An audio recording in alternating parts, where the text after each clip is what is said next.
Thank you for the younger faculty to still remember me after my retirement and giving me opportunity to speak to you. So every time they call me to NIMS, I choose a difficult topic. This is the first time I am presenting this topic. I am not a gynecologist, but I want to do something different, and also it gives me a learning experience. I don't lose my face if I don't answer the questions, because most all of you are known to me, and I can dare not to answer or give wrong answers also sometimes, because there's an advantage to be in the NIMS. So this is a new topic. I'm not a gynecologist, but I can assure you that I have been involved with every slide what I am showing you. I'm involved. I'm not directly, but at least indirectly I have been following what is happening in this particular field of and please be reminded that preeclampsia is an endocrine disease. It's not a gynecology disease or obstetric disease. It's an endocrine disease. That's one reason why we are interested. So I'll tell you why we talk so much about preeclampsia. But I'm surprised to know, I'm not a gynecologist, but when you look at the literature, it seems every 10 minutes a lady is dying in pregnancy in India. I don't know. I have not seen many obstetric patients, but it may be true that in India about 56,000 ladies are dying during pregnancy. And in the first slide I have put somewhere a WHO statement tackling the second biggest killer of mothers. It seems preeclampsia is the second largest cause for mortality among mothers during pregnancy. If there are any gynecologists, it's written in the literature, both Indian and Western literature, and it's also written that the postpartum hemorrhage is coming down and preeclampsia is increasing for different reasons. One of the reasons given was preeclampsia is increasing because we are having more and more obese mothers now. We are having more and more elderly and people who are on estrogen replacement therapies, or people who are being given, the ladies who are given a lot of hormones, they develop preeclampsia, it seems.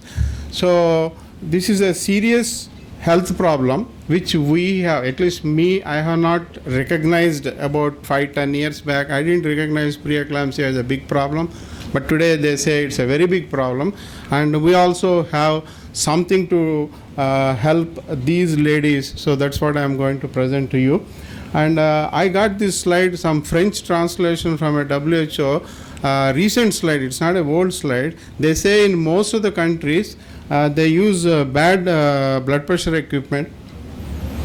The blood pressure equipments are not good. Doctors are not taking blood pressure. 50% of the ladies during pregnancy, even after being diagnosed as hypertensive, they are not being treated properly, and at least 30% of the ladies are not getting any blood pressure done. I thought this is only in India it's like that, but it seems most of the developing countries are even some of the, they have given list of some developed countries also, where blood pressure is not done in at least 15 to 30% of the ladies attending antenatal clinic. It's not my statement, it's a WHO French slide. I just got it from some French type, but it seems to be true in some of the places in India also. That may be the reason why we are not recognizing preeclampsia, we are not treating it properly, and there may be some morbidity and mortality even within our own communities, within our own hospitals, and we have to recognize that public health problem. Then I got interested in preeclampsia because we were working on a marker for gestational diabetes. So that is our basic idea. So me and my friends have been working. I'm not a biochemist, I'm not a gynecologist, but I always sit in labs with my friend. I have very good biochemists in United States, and I have very good institute where I was given leave whenever I wanted. And madam knows very well, I was on leave for 7 months continuously when madam was dean. So that is an advantage of being in an academic institute. We somehow managed to shuttle between India and some other country and do whatever we wanted to do. And I always remember now, I feel so happy that I have been in NIMS for 26 years and used all my earned leave for going abroad and sitting in the labs. I'm not an expert biochemist, but I have been exposed to all sorts of things. So we started with glycosylated proteins as a substitute for glycated hemoglobin as a biomarker in diabetes. So we almost stumbled upon a glycosylated fibronectin being a good marker for gestational diabetes. But then there were some groups in Finland who have given a lot of samples to us in United States, and they were working on preeclampsia. And we found that this glycosylated fibronectin, which we have been working, these are my papers. These are my papers published last 5 years only. So we have used the same glycosylated fibronectin, the assay what we have developed, and all the techniques of identifying fibronectin, glycosylated fibronectin in preeclampsia, and found that has a better specificity and sensitivity for identifying preeclampsia in the first trimester itself. For those people who are not gynecologists, I will show you the diagnostic criteria of preeclampsia, which is very confusing. Is there any gynecologist here?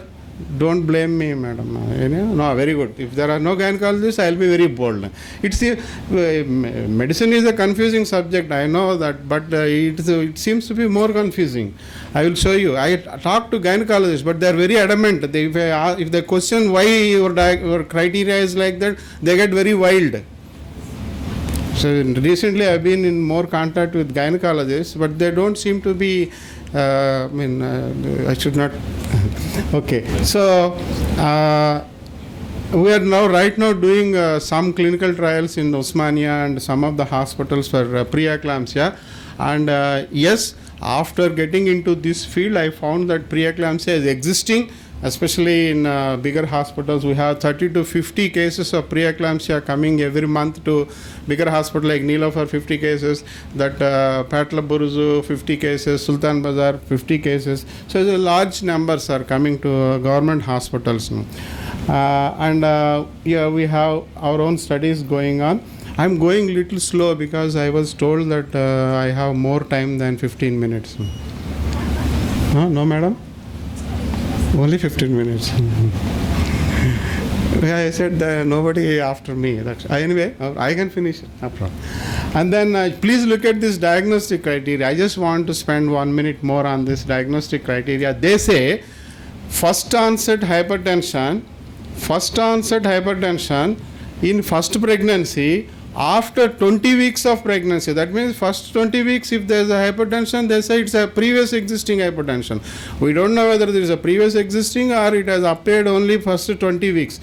And nobody has given me right answer for why we should wait till 20th week to know whether somebody has preeclampsia or not. I don't know why. If there are any gynecologists, pardon me, I am being little more aggressive because I think there are no gynecologists here. Till 20th week you have to wait before you diagnose preeclampsia. That's a very bad thing. I don't know why they say like that. First onset hypertension in first pregnancy also, I have not written there. If it is occurring in the second pregnancy, it is not preeclampsia.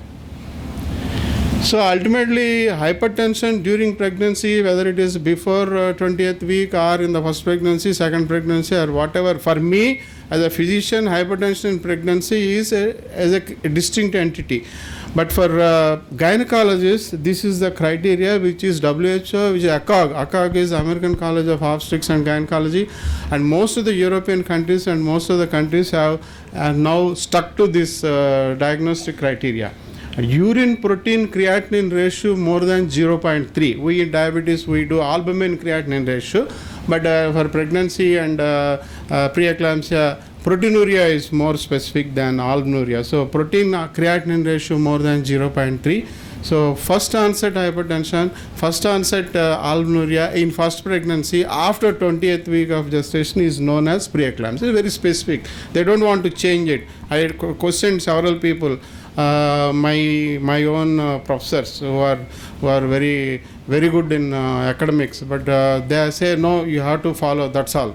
Why, madam? No, you have to follow. That's all. They did not allow me to change anything there. So fine, that is a diagnostic criteria of preeclampsia. And about 15 years back, my friends have worked very hard to find differential expression of different proteins in preeclampsia in first trimester, second trimester, third trimester. Preeclampsia clinically diagnosed after 20th week, but we had sequential samples of second trimester and third trimester. For the same patients, we also had samples of first trimester. So what we had done was we have not only looked for preeclampsia protein expressions in second and third trimester, for the same patients we also looked in the first trimester, so that our idea was to make a early biomarker. We should be able to identify any impending or a forthcoming preeclampsia by first trimester itself. Why should we wait till 20th week? If I say that, people don't accept, but as a physician I thought we should be able to identify a new onset hypertension in the first trimester itself. Why should we wait for 20th week? So we found out that the proteins which are secreted, which are differentially expressed in severe preeclampsia, are also seen in mild preeclampsia in the first trimester. So that was about 15 years back. By these electrophoresis, gel electrophoresis, this is what we have found. And there was also access to mass spectrometry, so a lot of mass spectrometry studies were done. And then we have identified, we means I was just sitting in the lab. I did not do anything, but I have watched all these things being done.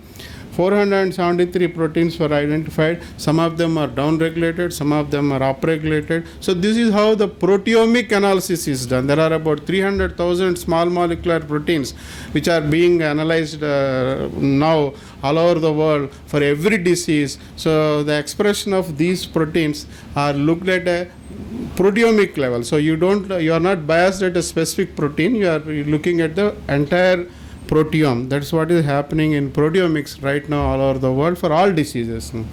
Then we have described different proteins which have different biological functions, which are also seen in hypertension, which are also seen in some of the vascular conditions. As you know, preeclampsia also has got a vascular etiology.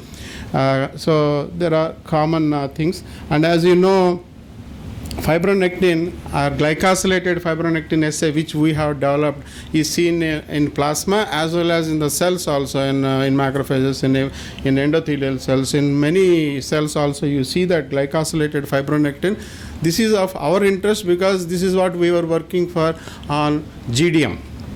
Anyway, you can see retinal binding protein, adiponectin, all these things are expressed in larger quantities in preeclampsia. Is the time bell for me? Okay. Oh, very good. Okay. So we also experiment with the multi-analyte. Instead of just looking at one analyte, I'll show you multi-analyte. Suppose you try to put 3 or 4 different tests in a single multi-analyte test. Like, please remember, some of you may be interested in the newer markers. This SFLT1. That's nothing but soluble vascular endothelial growth factor, and ratio of SFLT1 to PAGF, placental growth factor, is considered as a better marker. But that's a very complicated thing. There were papers in last 2 months that negative predictability can be demonstrated with this, not positive predictability. So these are all difficult things. But anyway, we have done a multi-analyte model. We have used all the tests in same serum samples and prepared this ROC curve. When you look at the individual parameters, you can see glycosylated fibronectin is towards 1. Something towards 1 is good specificity, sensitivity. And the multi-analytes, yes, there is some advantage, but a single assay of glycosylated fibronectin gives a better idea about an impending preeclampsia in the first trimester itself. So a lot of things happened in our studies. We have done a lot of predictability studies, sequential studies like this, first trimester, second trimester, third trimester. Even in Muslim maternity home in Hyderabad, we have completed follow-up of 100 pregnant ladies for preeclampsia. So a lot of things have happened. So now we have reached a stage that we are ready with a point of care device. Ultimately, patient empowerment is also important. So we want the patients and doctors to identify. This is the only biomarker. The clinical biomarkers are not there. blood pressure measurements are not so reliable. So the only biomarker which we are describing and making for the availability to make it available to the population is glycosylated fibronectin. That's what I wanted to present to you today. Thank you, ma'am.